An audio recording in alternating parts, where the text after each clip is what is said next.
if I define myself as a creative, then it's not that despairing.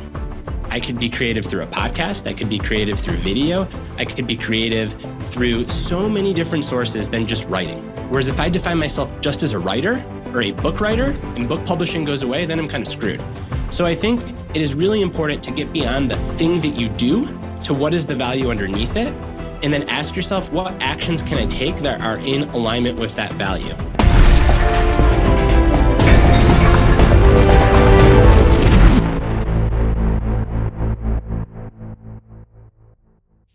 I'm here today with Brad Stulberg, who's the best-selling author of the book, The Practice of Groundedness, as well as the co-author of Peak Performance. You are also the author of the brand new book, Master of Change, How to Excel When Everything is Changing, Including You. You also work as a coach with executives, entrepreneurs, and athletes on both their mental skills and their well-being. Probably no surprise to my audience why I've gravitated to you so heavily and why I want you here today. But here's the most important thing that must be mentioned that you might not be aware of, is that I too am a graduate of the University of Michigan. So before we say anything else, go blue. Go blue. I was so excited when I read that. I'm like, oh my God, I have something in common with Brad. It was very, very exciting for me. And you're, as a matter of fact, also on the faculty of the University of Michigan. That's right. Go blue all the way. Yeah, although so very, very excited about that. Offend any other Big Ten school listeners we have here. Of which there are now, I think, 27 schools in the Big Ten. Last time I checked, I can't keep track. I was just going to say they keep adding them. It's more like the big 34. Yeah, exactly. It's going to be the big 50 before we know it, and every state's just going to be in one conference. But anyway, we could talk about that for hours. We won't. So one of my podcast dreams, just to get us started, is imagine the screenshot that we could take if it was you and me and Adam Grant and James Clear and Tim Ferriss all on one call. Just picture that for a second. How amazing would that screenshot of that Zoom call be? You know, it'd be like the five quintuplets, right? So the reason I say that is both jesting, but also because all of the names that I mentioned have been hugely influential in my journey, in the work that I'm learning about. And I believe that the work that you're doing with Adam, with Tim, with James, I think all of you are having such a tremendous positive impact on both me and my listeners. So I just both wanted to start with a really stupid joke, but also just to say thank you, that I hold you in very high esteem with all the work that you're doing. Thank you. I thought you were alluding to the fact that you'd have the most hair of that crew. And yeah, I probably would. You're probably not often in that position, so. Yeah, it's funny because I literally thought about that right before I was getting ready for this call. I'm like, because this is long for me. I haven't cut it in a couple of weeks. I'm like, I wonder if I should actually cut this shorter because I think the screenshot will look better because they'll be matching. But I just that's the kind of crap that I think about when I'm getting ready for a podcast. But anyway, the point being, the real reason that we are here is to talk about the tremendous amount of change that I believe that we have going on in the world, in politics, in technology. And in your brand new book, Master of Change, you help us better understand those things. And we're definitely going to get there eventually. But I've got about 7 hours of notes just from your previous book on the practice of groundedness. So get a couple of cups of coffee, cancel all of your plans, because I want to talk a little bit more about what it means to be grounded, because I think that's the place to start with this conversation. Whereas I know that the book's not technically a sequel, but kind of reading both of them simultaneously, there's so much convergence and overlap between the concepts that I wanted to get a basic sense of what you mean by groundedness and the practice of it and how that's going to apply to everything we're going to talk about in your new book. Love it. So the metaphor that I like to use is that of a mountain.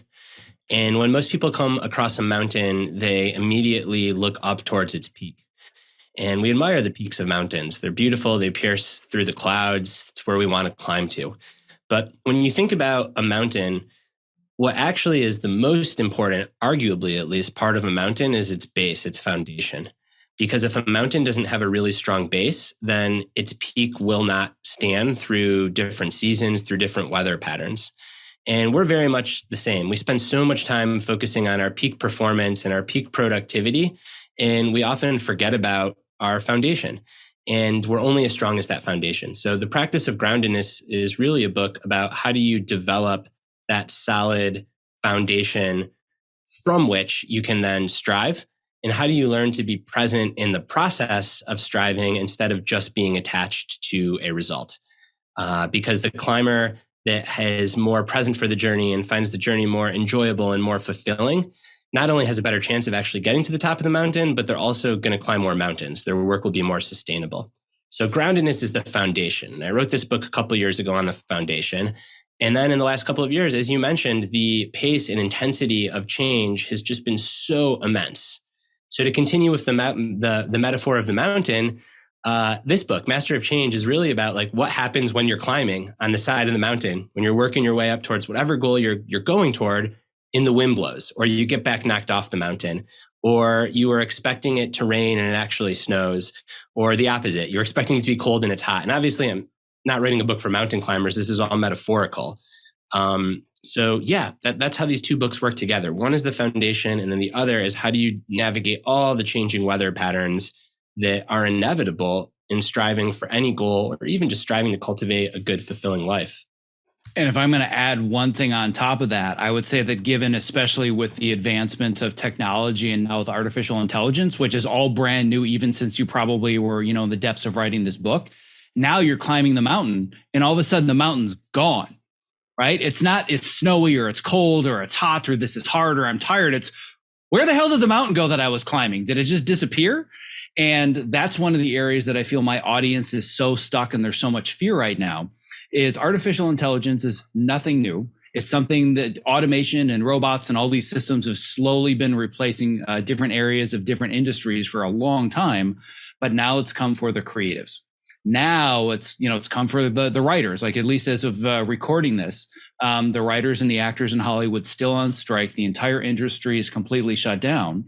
And what I've discovered, this is something that I've been writing about that I think is so similar to the things that you write about when it comes to change, is that there's no question that we're in the middle of an economic crisis, but I think that much larger, what we're dealing with is an identity crisis, which is if when I'm ready to climb the mountain again, the mountain isn't there anymore, then who am I? Like, well, what does that even mean about if I am my work and I can't do my work anymore? There's so much immense change. It's not just I can't make money right now. It's I don't even know who I am if I can't do this thing that I've done for so long. So that's kind of the foundation of today's conversation. And I really want to help people better understand how to manage all of this. And I think that the place to start, there's so many aha moments that I had reading through your book, but the one that really clicked that was explained very, very simply was understanding the difference between homeostasis and allostasis. As soon as I saw that, I'm like, duh. This makes so much sense. So break this down really, really simply for people to understand what change really is and how it works. All right. Homeostasis is the conventional model for thinking about change. It is about 150 years old. So in the mid 1800s, a physiologist named Walter Cannon had an observation about what he thought made for a healthy living system. And he said that healthy living systems love stability. Change is inherently bad because it causes instability, it causes chaos, it causes disorder. And whenever a change occurs, a healthy system is going to do everything it can to get back to stability as fast as possible. So homeostasis describes change as a cycle of order or stability to stability or order at X. And as I mentioned, for 150 years, this has been the prevailing model of change. More recently, in the last couple of decades, the scientific establishment has stepped back and said, actually, Cannon, well, he was a revelatory thinker in the mid 1800s. We've got new tools now, and we can actually investigate scientifically what makes living systems thrive. And it's similar to homeostasis, but it's different. And it's different in one very important way. So Allostasis says that, yes, it is true. Living systems, of which we are one, human organisms, we like stability, no doubt about it. However, following a change, we don't want to get back to stability where we were. We want to get back to stability somewhere new. So homeostasis, order, disorder, order. Allostasis, order, disorder, reorder. The other key difference is homeostasis says that change is something to resist and to try to avoid and push back against. Allostasis says actually healthy systems embrace change and adapt to it, and they participate in it. So what happens between disorder and reorder, we have some say in that. We have some agency and we have some skills that we can build to get to a favorable reorder as fast as possible. And the ultimate, most grand, majestic example of this is evolution, like the whole of evolution. You think about species that are able to persist and thrive over long periods of time, and they have these two features. One are these core qualities, the hills that they're going to die on, that really make them who they are. And if these things were to be released, the species would be unrecognizable. However, they are able to apply those core qualities so flexibly over time that when the environment around them changes, they can evolve, adapt, and grow. So it's constantly, at a species level, a cycle of order, disorder, reorder. And then, of course, in our own lives, I think that we are always somewhere in this cycle. We're always in conversation with change. And I'll close this question. I'm maybe giving you more than you asked for. Another way to think about the difference is homeostasis says that change is something that happens to you. And allostasis says that change is something that you are always in conversation with. I know I would also add that too, and this can be, maybe a slight perspective shift, but you could say that if homeostasis is something that's happening to you, allostasis is something that's happening for you. Because you talk a lot about how that change really yields a process of growth. And that's something that you go into extensively in both of your books, and we're maybe going to get to a little bit later. This idea of, well, maybe it doesn't have to. Maybe things just suck because they suck, which is probably one of my favorite chapters, because it wasn't all about how do you frame this as growth and an opportunity, all of which is great, but maybe things just suck, right? And accepting that, I think, is a really important part of the process. And if I had one theme for how I would characterize my year, because I like to have a theme or a word or an idea that characterizes what the journey looks like for the year. And it's ironic that it took me until the middle of the year to come up with this, and you're going to find out why in a second. But the theme was, I need to be okay with where I am. And that is a huge theme of both the practice of groundedness and master of change.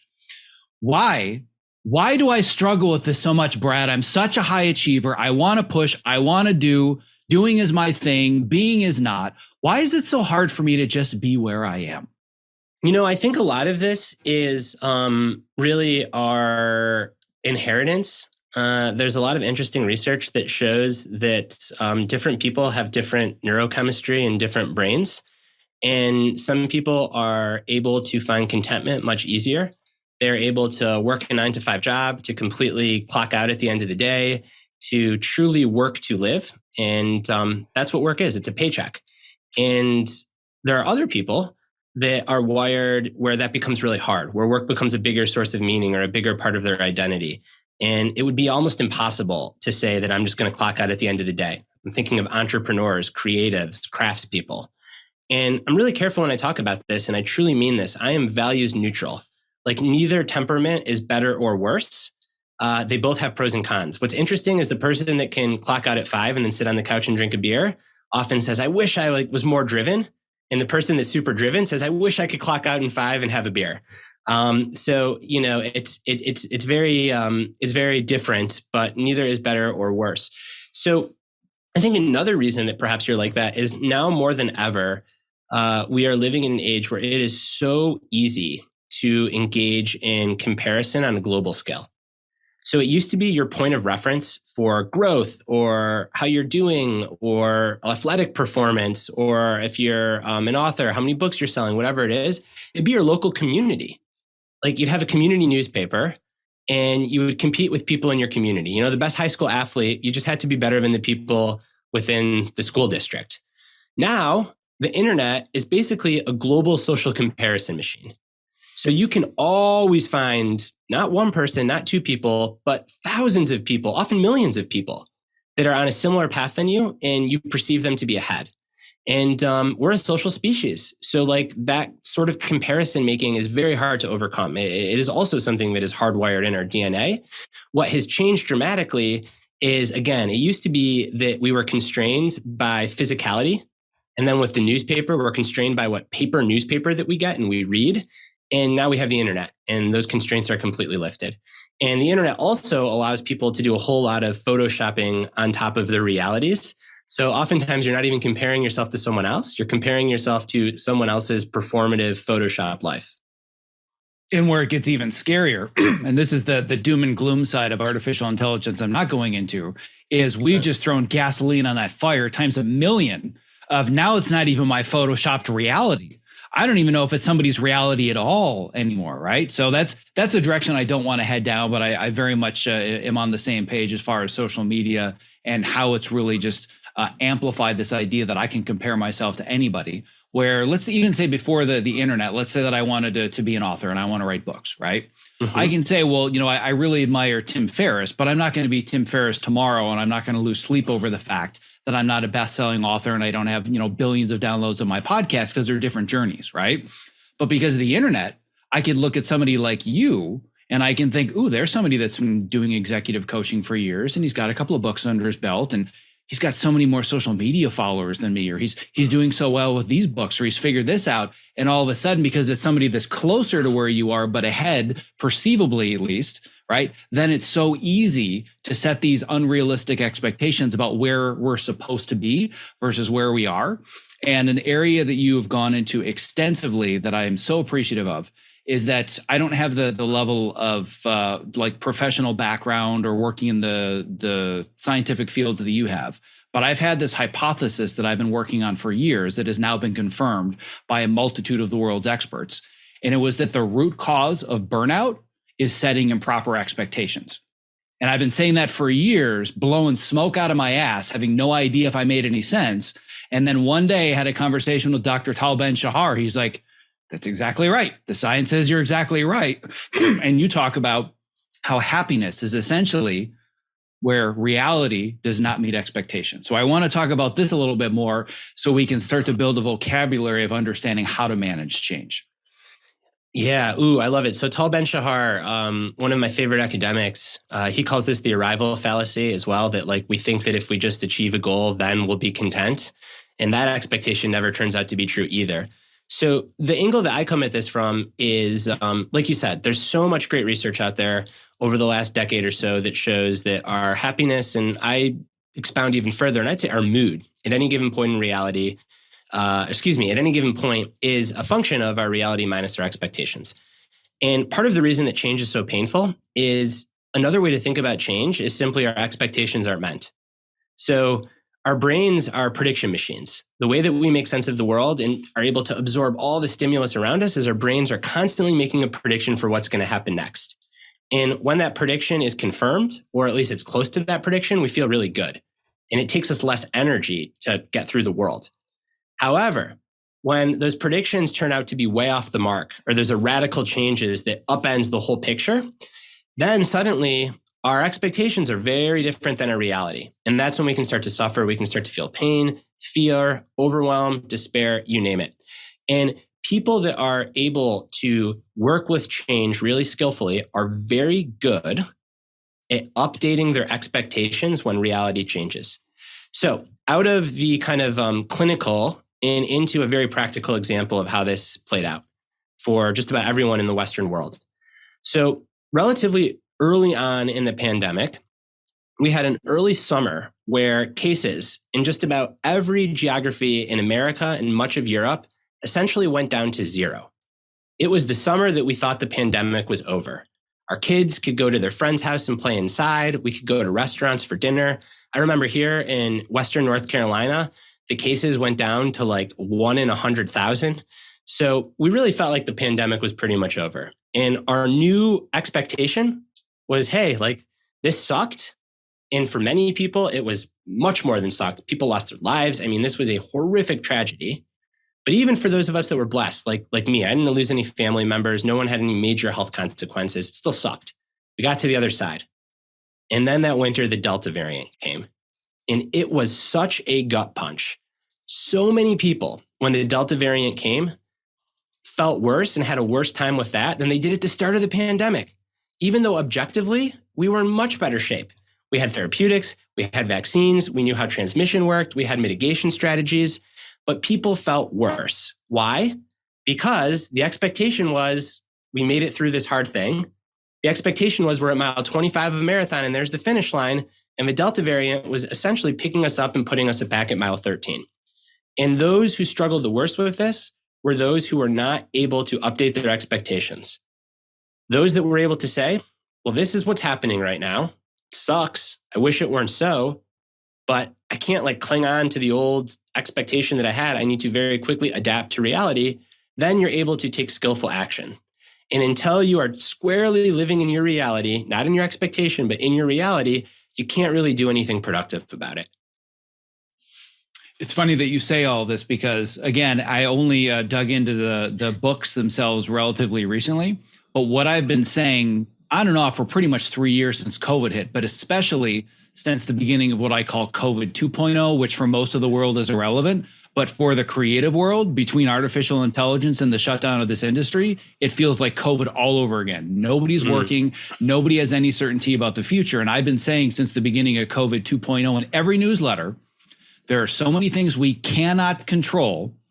The best use of our energy are the things that we can control, which is a huge foundation of your work, which is also, and this is something we're going to talk about more, the convergence of Buddhism, Taoism, and Stoicism. So now let's talk a little bit more about how we parse out that which we cannot control from that which we can control and how that helps us change our expectations.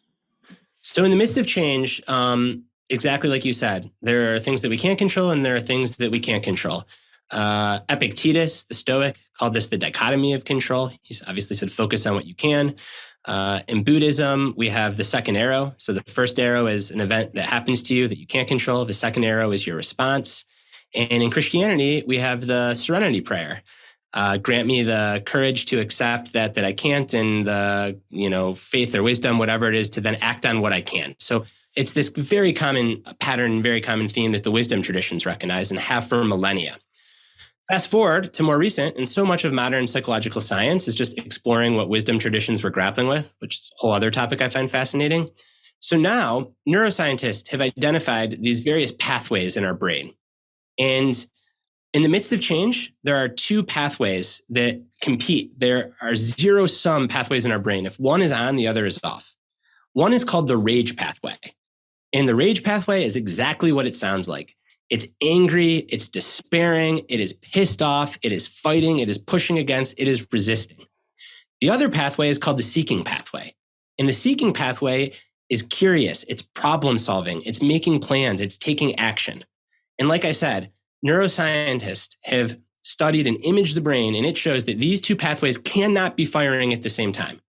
And anyone that has ever gone from bitching about a problem to trying to solve a problem knows it is very hard to be angry about something while you're actively working on it. So what we do when we focus on what we can control versus what we cannot, is we shift our entire neurochemistry to the seeking pathway. So not only are we actually doing something productive to hopefully make the situation better, but we also start to feel better when we take action. And in an utmost extreme case of this, individuals with clinical depression, and it's by no means the only tool, but one of the most powerful tools in the toolkit is something that psychotherapists call behavioral activation. And it basically says, just get going. Just start doing something.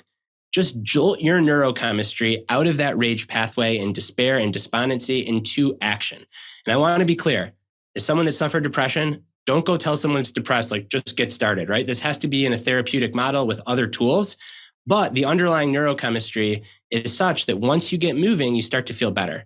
So back to your initial question. Yes, I am 100% on the same page with you that in the midst of change, we want to separate what we can control from what we can't. And we want to focus on what we can for two reasons.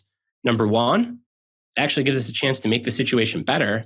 Number two, even if it's not making the situation better, it makes us feel better. There are about 1.5 million questions, 10 different threads that I want to pull out of all of this. And there's two that I want to get right before I lose the train of thought. One of which, I'm going to put a pin in this for a second, but talking about this idea of just getting going, I want to make sure that we get sooner rather than later to this idea of the real fatigue versus the fake fatigue, because, oh my God, that chapter was the story of my life. But what I want to dig into now a little bit further is this idea of expectations versus reality. And it's COVID 2.0. And all of a sudden, I've lost my entire identity. And like we talked about in the beginning, I was climbing a mountain and now the mountain has disappeared.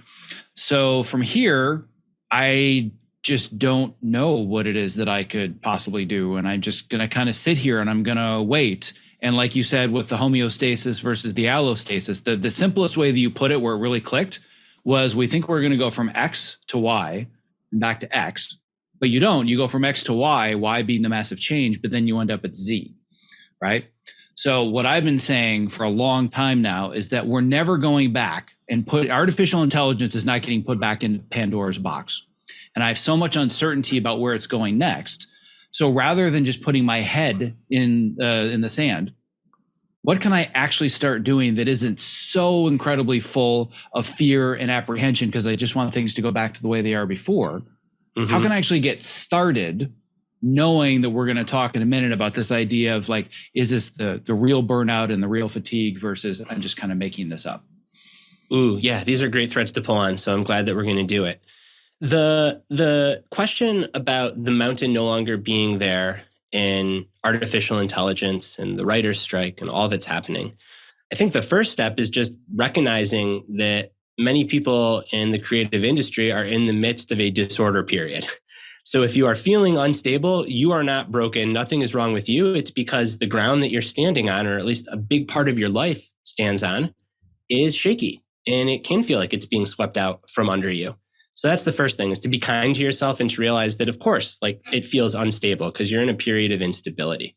Now, what to do in this period of instability, how to try to work with disorder to influence and to get to reorder. And here, I think there are a couple of really important things. The first is to ask yourself, what are your core values? So not what do you do, not what do you like, not what do you wish for, but what do you really value? Is it creativity? Is it intellect? Is it making connections? Is it family? Is it community? What do you really value? And then step back and ask yourself, how can I practice those values regardless of what's happening around me? How can I update those values? So here's an example. I am a writer. That is my craft. That is the hat that I take the most pride in wearing. Other than my family life, it is the biggest part of my identity. I have had to work hard to define myself not as a writer, but as someone who is creative. And here's how that makes me less fragile to change. Let's say that artificial intelligence comes for all nonfiction book writing. I actually don't think this is going to happen, but I could be wrong. So let's say that it does. I'm on the same page. I don't think so either, but continue. But let's say that it does. If I define myself as a creative, then it's not that despairing. I could be creative through a podcast. I could be creative through video. I could be creative through so many different sources than just writing. Whereas if I define myself just as a writer or a book writer and book publishing goes away, then I'm kind of screwed. So I think it is really important to get beyond the thing that you do to what is the value underneath it. And then ask yourself, what actions can I take that are in alignment with that value?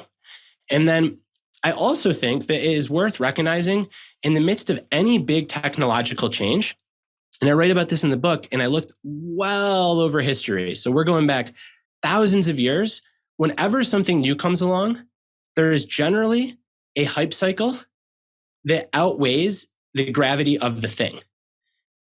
Do I think that artificial intelligence is in the hype cycle? Absolutely. Do I think that artificial intelligence is going to change a lot? Also, absolutely. Both those things can be true at once. But I think if you just pay attention to the hype cycle, it's easy to feel so overwhelmed and fall into such despair. Whereas if you say, hey, imagine life before the internet. It's hard to imagine, but the internet it wasn't just a switch that turned on and then everyone lost their job, right? Like we were able to adapt and be in conversation with the internet. And I expect the same thing will likely happen with artificial intelligence. And it's something that you said earlier, not to make this about artificial intelligence, but it's not new. I mean, spell check is artificial intelligence. How long has Google had that technology where as you type something, it finishes what you're typing based on pattern recognition? That's artificial intelligence. So I think that it's just a step change in evolution and then a lot of marketing behind it now. But I can't imagine that artificial intelligence is going to take over creativity because I always think that by definition, creativity is human. So whatever artificial intelligence does, creatives can be one step ahead on the cutting edge. Yeah, this is where I know that I'm talking to the right person at exactly the right time. I'm going to presume you probably don't subscribe to my newsletter. No harm, no foul, and no hard feelings. I literally just this Monday wrote an entire newsletter with a picture of the Gartner hype cycle and said, we're at the peak of the hype right now, and we just need to simmer down now Yep. because this too shall pass. And I talked about this, the same thing had happened no more than 10 years ago, where it was a huge change in the entertainment industry, going from things being shot on film to being shot on digital. Yep. And in that transition, specific job roles are now extinct, right? There are now like 35 millimeter camera operators, and they all work for Christopher Nolan, right? Other than that, everybody shoots digital, but there's 40% more camera operators than there were in 2012. But you just have to be willing to adapt your thinking and know it's not going to go from X to Y to X. It goes from X to Y to Z. So I literally just wrote all about this. Yeah, so I love it. It's crazy. And artificial intelligence, I think, will be a tool, but there's going to be so much room to use it creatively. And you're already seeing this in my world. So in nonfiction writing, there are, and I'm going to call them bros because they tend to be like young dudes that are kind of bro-y. But at first it was like new and glamorous, and they're writing using artificial intelligence, and it was interesting and it seems pretty good and cool. But now it's become such a commodity that you can immediately recognize when someone had artificial intelligence write their Twitter thread or their newsletter or whatever it might be. And it's like, oh, I'm reading a robot, unsubscribe. And I think like that's where the human touch for creatives will always be there. So maybe artificial intelligence provides a great draft. Maybe it helps with research, but it's never going to do the creative work because by definition, creativity is at the cutting edge. And currently, by definition, artificial intelligence looks back to create pattern recognition. And these are two fundamentally different things. Yeah, and I'm glad you brought up pattern recognition because you mentioned in your book that's one of your core zones of genius, your ability to recognize patterns and see convergence, which is another area where I gravitated to you immediately because that's exactly the way that my brain works. Is I see all the complex, disparate ideas and information, and I can bring them down into a coherent narrative. I mean, that's what I did as an editor for 25 years. And the convergence that I'm seeing, it's one of those where you're going to buy a red Prius, and now there are red Priuses everywhere, right? And I presume you're ready to buy a red Prius the way that I am, because I think you and I are seeing the same patterns. Is that what I'm seeing, and this is very much based on our mutual admiration of your friend David Epstein. Because of technology, we are watching the transition from a specialized society back to a generalized society. And I think the core of surviving this and thriving in it is identity. It's like you just said. If I'm only a nonfiction writer and that's who I am as a person and artificial intelligence replaces it, who am I? But if I'm a creative, I just find other outlets. And if I can take my one specialization and diversify it, that to me not only gives you more security for your income, but it just makes your life more fulfilling. Yeah. All right, good. So two things to dive into, both from the section in the book on identity. The first is just really being explicit about defining your craft based on the values that underlie it, not the thing itself. Because values are so much more robust and less fragile to change. Because generally speaking, you can take a value and apply it differently as the environment around you changes. So again, you write books, I'm a book writer, and books go away, you're screwed. I'm a creative, there are many more ways to use that value. And really do what you can to define yourself by your values. I know it's hard. The second thing that helps identities become strong and more robust to change is to have more than one room in the house that is your identity. So identity like a house, right? If we imagine a house with just one room, I'm a writer, I'm a podcast host, even just the one room of I'm an actor, I'm a producer. Well, then when things change in that one room, you don't have any other rooms to go into. It can feel really disorienting. Whereas if you have a room for being a producer, a writer, a director, an actor, an actress, whatever it is, but you also have a room for being an athlete, for being a spouse, for being a community member, for being a son, a daughter, a parent. Well, then when shit hits the fan in one room, you can step into the other rooms for a source of stability and a source of meaning and a source of identity. And this is not to say that you need to be completely balanced and spend equal time in each room of your house. It's simply to say that you never want to make one room the only thing that is in your house. You always want to have some doors open so that when there's big change over here, you can seek support and stability over there. And I think that it really goes against this false, extremely false narrative that to be great at something, you have to be completely obsessed and do it at the expense of everything else. That is just not how greatness works, at least not how sustainable greatness works. Sustainable greatness says, yes, you have to be pretty obsessed with something, and yes, you have to care deeply and do a lot of it, but you can also benefit from having other elements of your identity. So again, I want to take this from clinical concept to real life example to ring it home. The story I tell in the book is of Niels van der Poel. Set the world record in speed skating, won gold medals in both the 10K and the 5K in the 2022 Olympic Games, the best speed skater to ever skate on this planet. Fast forward 7-8 years, his performance was going to crap. He's a really reflective dude. He looked into why this might be the case. His training was great. His nutrition was great, but he couldn't lie to himself. He had immense fear before competing. And then he said, why am I getting so nervous? Why do I have so much fear? And the reason he had so much fear is because his entire identity was speed skating. And if he lost, there was nothing else. If he got injured, nothing else. If he fell down in a race, catastrophic, because his entire identity was linked to him being a speed skater. And what a wise, mature 22, 23, 24-year-old. He said, this isn't working. I need to diversify my sense of self. So he started training less. He started taking 2 days off every week. Unheard of for a world-class athlete to take 2 days off, and not just take 2 days off, but act like a normal person. He said, hey, I got friends. They go out for beers. They watch movies. They go bowling. I'm going to start going out for beers and watching movies and going bowling. What he did was diversify his sense of self. He went from having one room as a speed skater to having multiple rooms. Speed skater was still a room that he spent a lot of time in. He still trained 40 hours a week, but he became a friend. He became a community member. He became someone that liked reading. He became someone that enjoyed hiking. He had these other areas of his identity. And what van der Poel says is that the fear went away because he realized that even if he had a crappy speed skating performance, Niels van der Poel was separate than just speed skating. And the rest is history. He shifted his identity and he became the best speed skater to ever live. And I just think like that is such a beautiful story. And the last thing, if I sound like a broken record, I think it's because it's important. Van der Poel wasn't quote unquote balanced. He still trained 40 hours a week. He went all in. He went so hard at speed skating, but he also made sure that he had other components to his identity, and that made him less fragile. So it's not to say you need to be proportionate across all these areas of your life. It is simply to say to make sure that you're cultivating more than one element of yourself. Yeah. This is the epicenter of the narrative that I've been sharing. I've got an upcoming workshop that I'm putting together. Everything that I've been talking about is this idea that if we're going to weather the storm, you have to diversify who you are. Like you said, diversify your sense of self.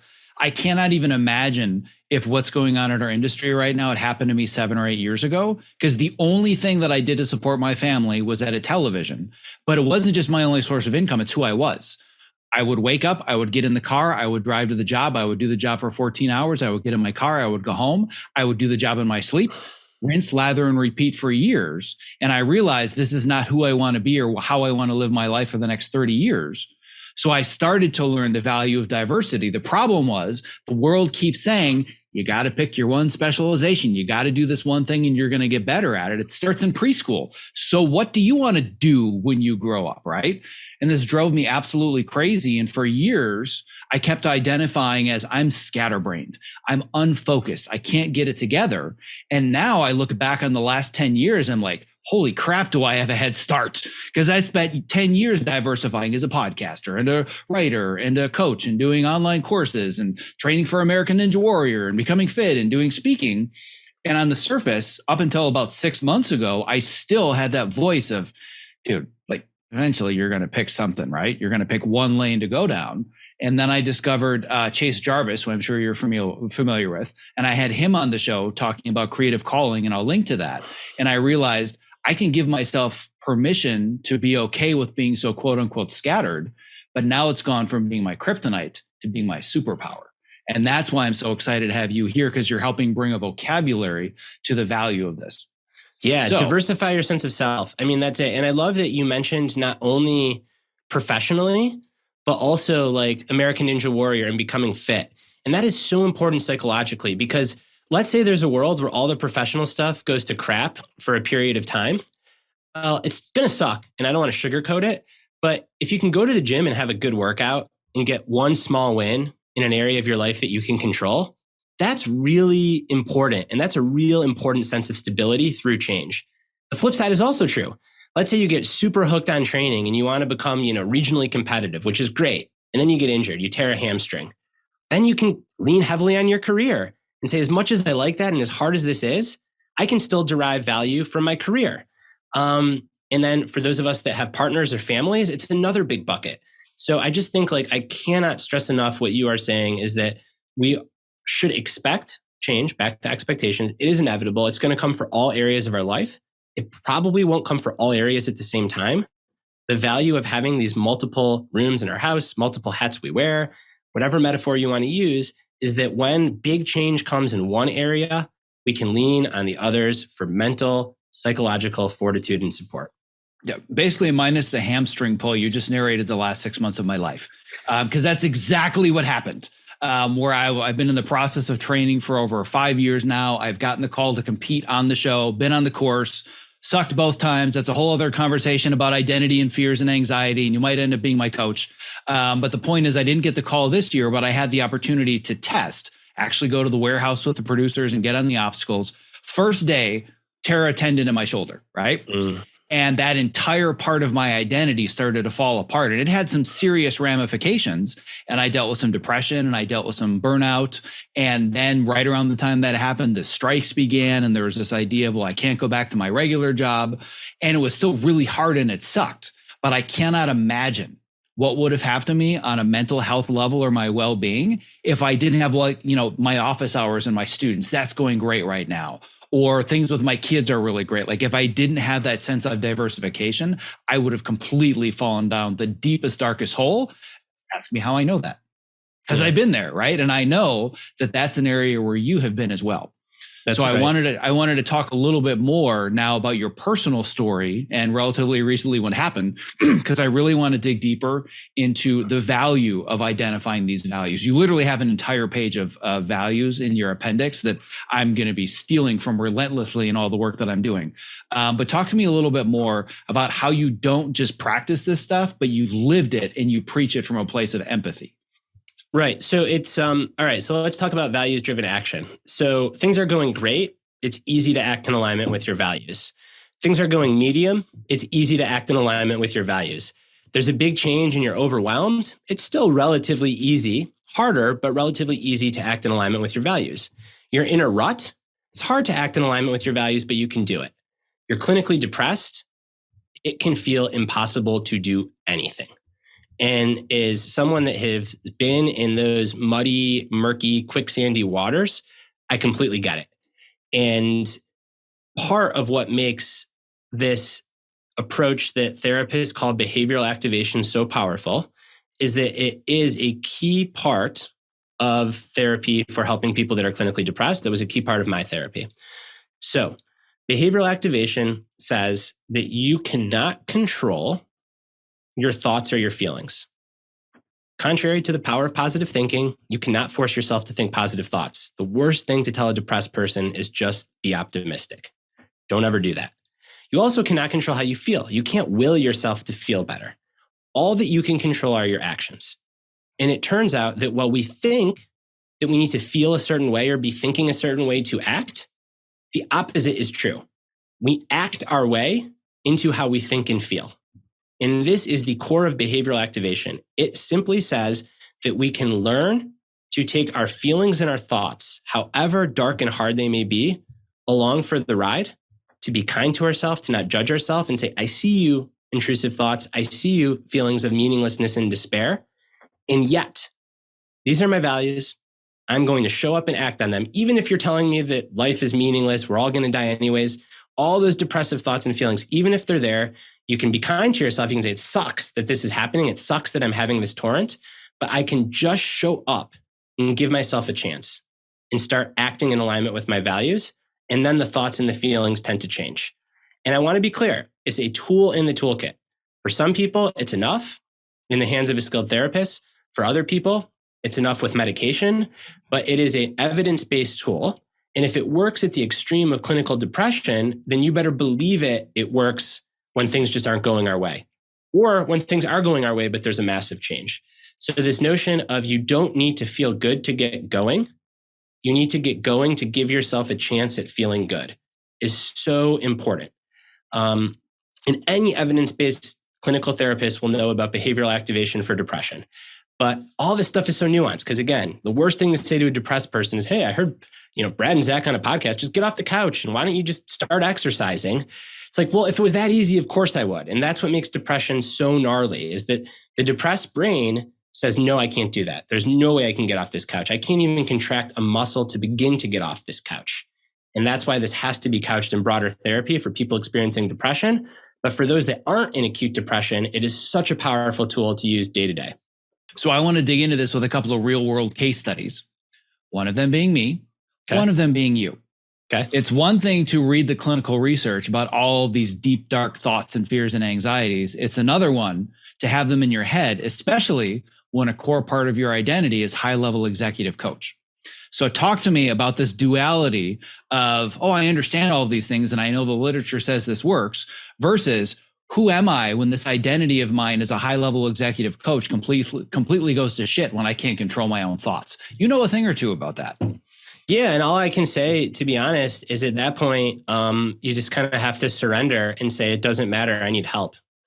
And you find a good therapist and a good psychiatrist and you get help. And you don't try to hold on to that identity. You don't try to create meaning. You don't try to tell yourself I'm going to be grateful or I'm going to grow from this. You learn to be like, I can't do this. I don't know what's happening. I need to find people that can hold my hand and help me walk through this forest. And then when I get out of it, maybe I'll be able to make some sense of it. But my experience of depression and anxiety is when I'm in the thick of it, like there's no amount of intellect or knowing that makes any sense. I think the only thing that one can do is to say like, hey, I need help. And I think that, before I experienced depression, I had an idea of what I thought it was, but man, was I off. So, this metaphor that I like to use is, imagine that you see people that are in this like kind of dark river. And you've been in rivers before, and you're across the bridge and you're like, oh, I know what it's like to be in that river. Like it sucks to be sad. It sucks to be in that dark water, but you're still just in a river. And it's not until you've been on the other side of the river that you actually know what it feels like, because the way that I describe depression is like depression is to sadness is basketball is to a Prius. They're just two completely different things. That's a really interesting analogy. At first, I'm like, wait, that doesn't make any sense. Oh, that's exactly right. Yeah. So then let's dig into this a little bit deeper, because I think this is really important for people to understand. I want to talk both about anything you can suggest that if somebody doesn't have access to a therapist or some form of help, where there are strategies that even they can use, but I want to get there in a second, because I promised that I was going to have two different case studies, one of which being you, the other of which being me. Yep. So I want to break down in a little bit more detail what happened when I got that injury. So when I got the injury, how long ago was this? Just so I have it was the end of February. So recently, so it's been give or take 5 or 6 months, and I had been pushing hard towards this goal for a little bit over 5 years. Yep. I'm very intense, very driven, very ambitious, very focused, all of which you can probably tell already. Yep. And there's a version of myself that I called ninja mode. And I was pretty much in ninja mode 24/7 for over 5 years, which I'm sure contributed to the injury. But the point is that as soon as it hit, my body and my brain just completely started to break down. And for a while, I was experiencing very real fatigue. I had been pushing myself hard physically, mentally. I was building a business during all this. I've made a major career pivot from working primarily as a film and television editor to now doing it on the side as like my side hustle. And what I do now is what I do for a living. And all the pieces started to fall apart. And I was in this very real position of fatigue where I just kept telling myself, it's okay. Be where you are. Take a rest. You don't need to be training every day. You can sleep more. You can take naps. But then there is this threshold that you know all about, which is at some point you got to start doing something. And I literally couldn't. I tried to intellectualize myself out. It's like, dude, you're a coach. You know that action leads to motivation and I knew all these things and I still couldn't do anything.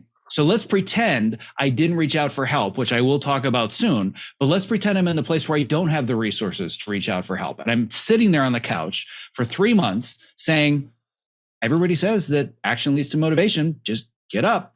What do I do? What are the little tiny things I can do to get out of that? Because even I couldn't with all the tools that I have. Yeah.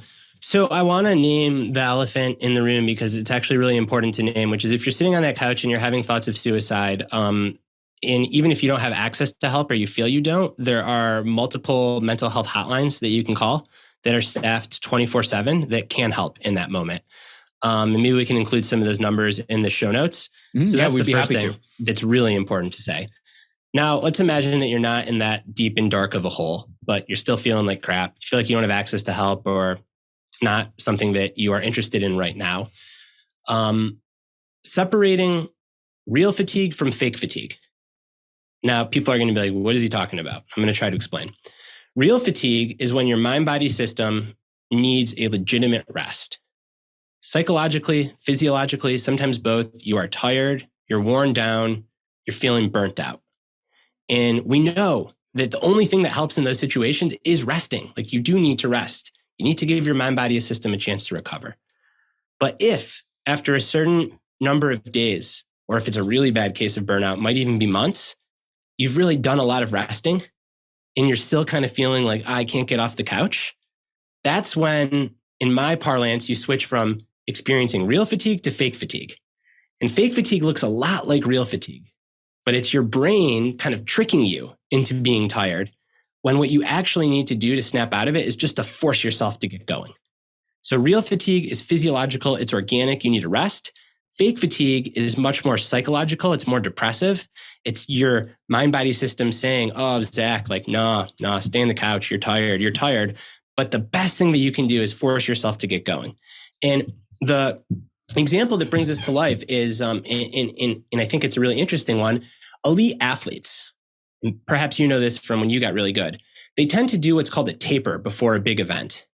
And a taper is when you rest. So you do all this hard training for months and months and months, in the case of an Olympian for years. And then you put your foot off the gas about a month before the event to give yourself and to give your body some time to recuperate.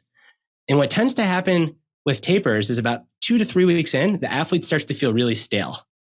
So they switch from real fatigue to fake fatigue. And a good coach knows that you want to give an athlete a couple short, intense workouts before the competition for the sole purpose of waking their body up. And I think the same thing is true in all of life. So why this is such a hard line to figure out is sometimes we actually do have real fatigue and we do need to rest and we do need to spend time on the couch. But at a certain point, we're as recovered as we're going to be.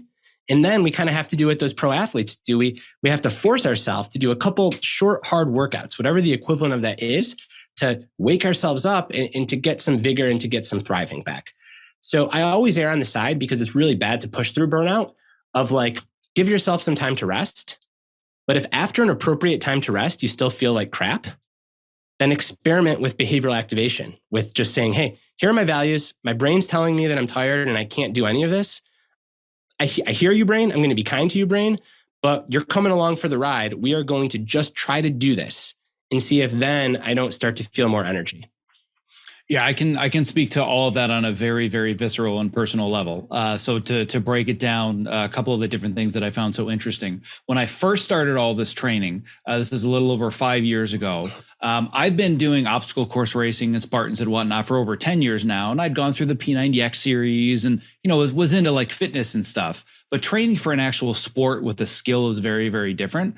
And I remember about 6 months in, just all my joints and my body started to break down. And I'm no spring chicken. I'm in my 40s. So it's like, what the hell am I even doing learning all this crap when I go to these events and people think I'm the parent, not the athlete, right? That's happened more than once.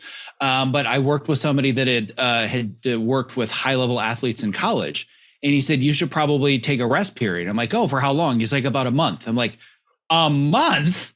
I'm not going to rest for a month. I assumed you meant like a rest day or 2 days. He's like, no, I wouldn't do anything for a month except take walks. I'm like, you're insane. Like I'm not going to, but then I did. And I went back to training after a month. I'm like, not only have I not lost strength, I feel stronger and I feel better. And that was a big kind of aha moment for me. And then I started working with a very high level ninja trainer a couple of years later. And she taught me about this idea of tapering, where she was pushing. And then about 2 weeks before an event, she's like, just stop doing just about anything but really light workouts where you barely break a sweat. I'm thinking, well, aren't I going to lose all this strength and power and all the things we developed? She's like, just wait. And then the coolest thing was she said about 4 hours before the event, I want you to do this 10-minute workout and go all out. Like, why would I exhaust myself? And she's like, watch. And then I did it. She said, you're basically telling your brain, get ready, because in a few hours, it's going to get nuts.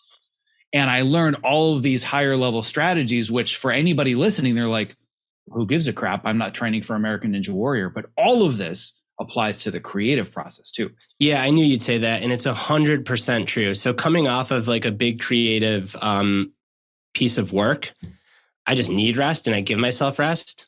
But then that rest very quickly becomes an inertia that says like, you're not ready to write. You're not ready to write. You're not ready to write. And I said I was going to take 2 weeks. And now it's been 3 weeks. And now it's been 1 month. And now it's been 2 months. And what I need to do is just go to the coffee store and freaking write and have a couple shitty days of writing. And then by day 4, the ideas start flowing. And I didn't need more rest. What I needed to do is to do that workout 10 minutes before to wake my brain up. And this applies to all of life. So yeah, I think that it's this like weird balance of real fatigue and fake fatigue, and knowing that what starts as real fatigue often turns into fake fatigue, and how you deal with them is very different.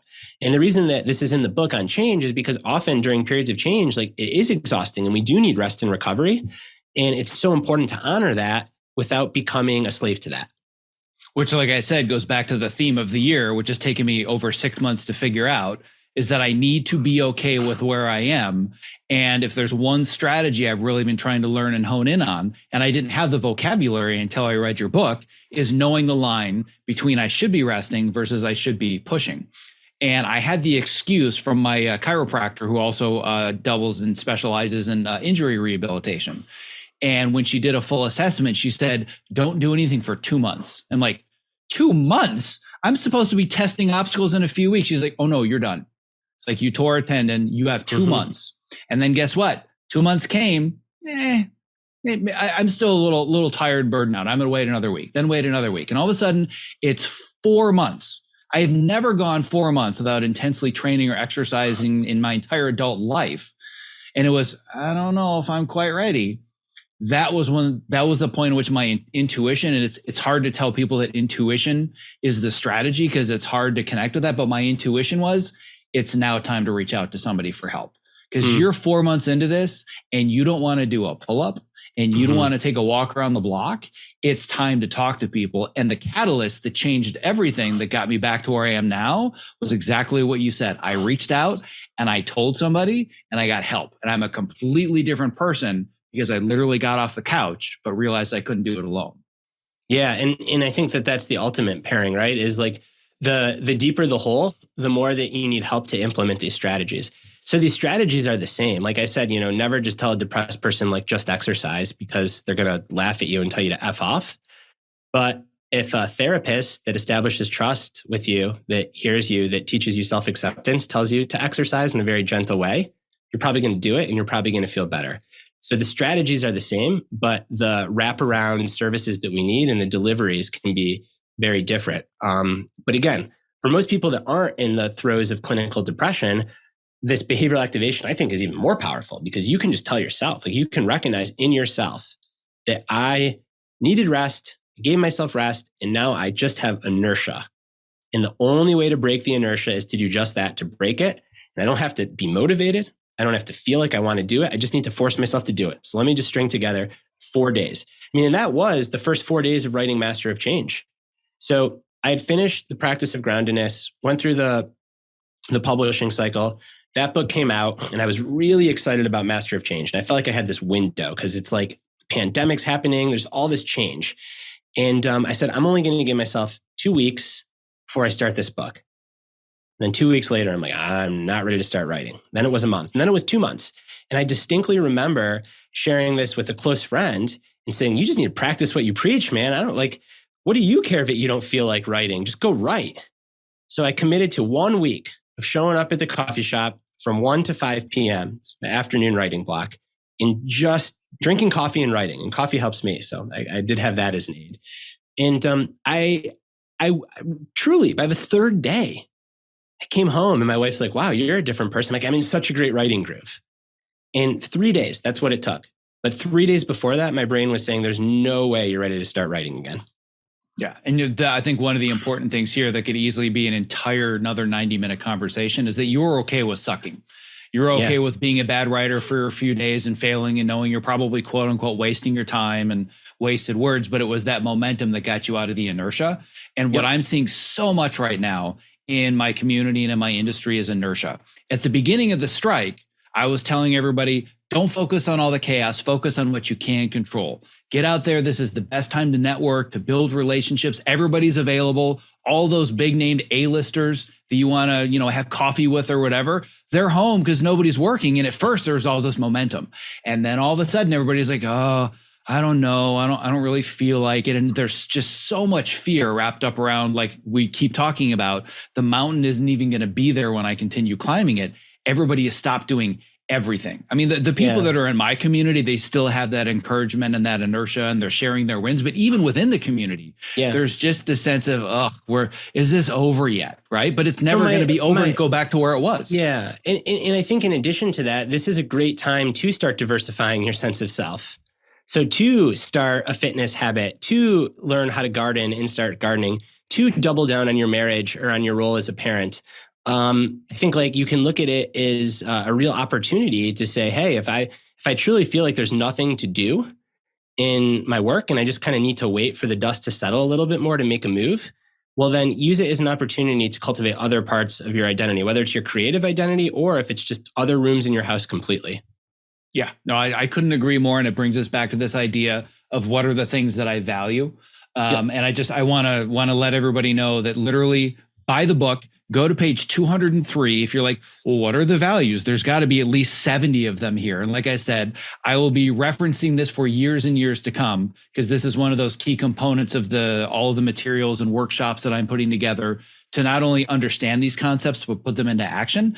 So my students will be hearing so much more about all these values. But if we were to end with you explaining what are the key core values that I have that are in my diversified portfolio of my life, just to give people a sense of what those 3 to 5 core things are, what are they for you?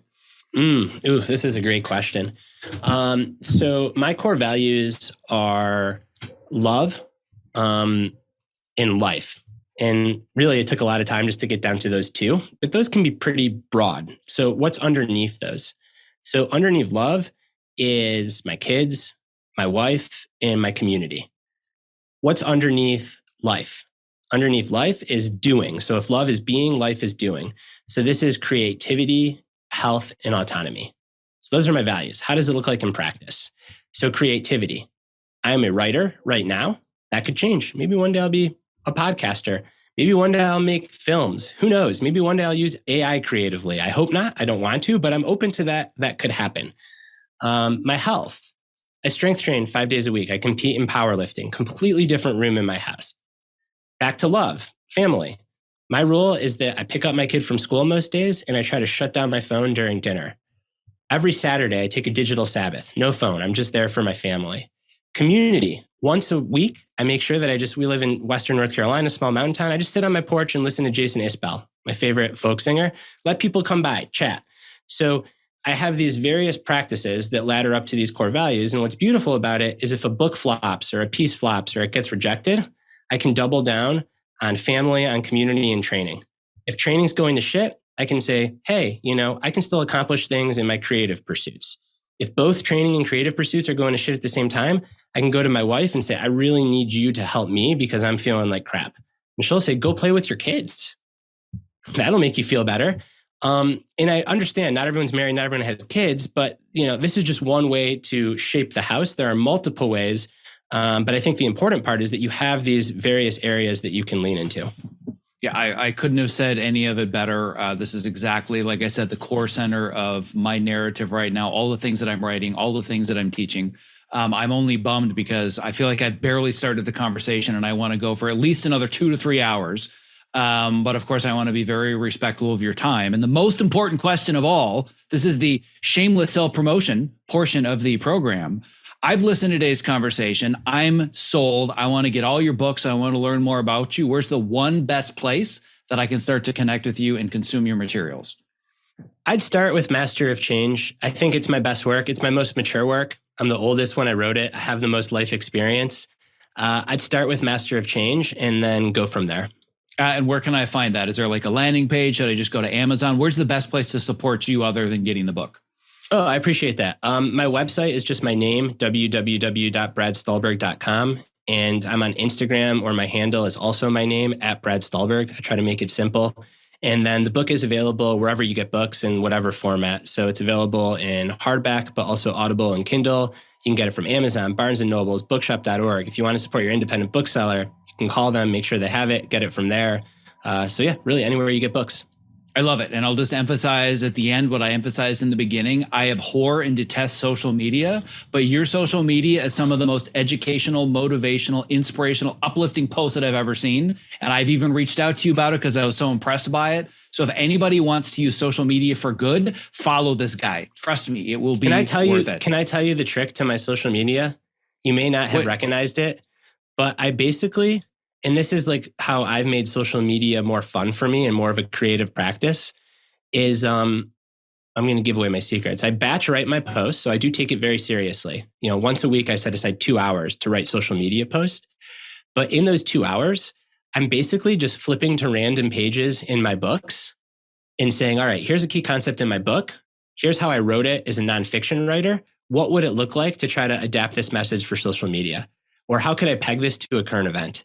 And for me, that's been a game changer, because if I think of social media purely as marketing, I don't want to do it because it's just like work. If I try to post pictures of my own life and my family and my kids, I don't like that either. That stuff's just for me. It's my own system. But how can I take the underlying core value of creativity and even craft, which sounds crazy because we're talking about social media, and try to apply it to those platforms? And I still wish I didn't have to be on social media, but as a creative, I feel like I do. And it's made it a lot more tolerable. And some days I even like it. I love it. And all I have to do is write a book so I can flip through random pages of the book and I can post them on social media. But it's brilliant. I cannot thank you enough and emphasize to everybody how great your books are, how great your social media is. Have this voice in your ears, have these thoughts in your head. So Brad, I cannot thank you enough for finally making this happen. Thank you. Thank you, Zach. I appreciate you. And I really enjoyed getting the chance to have this conversation today.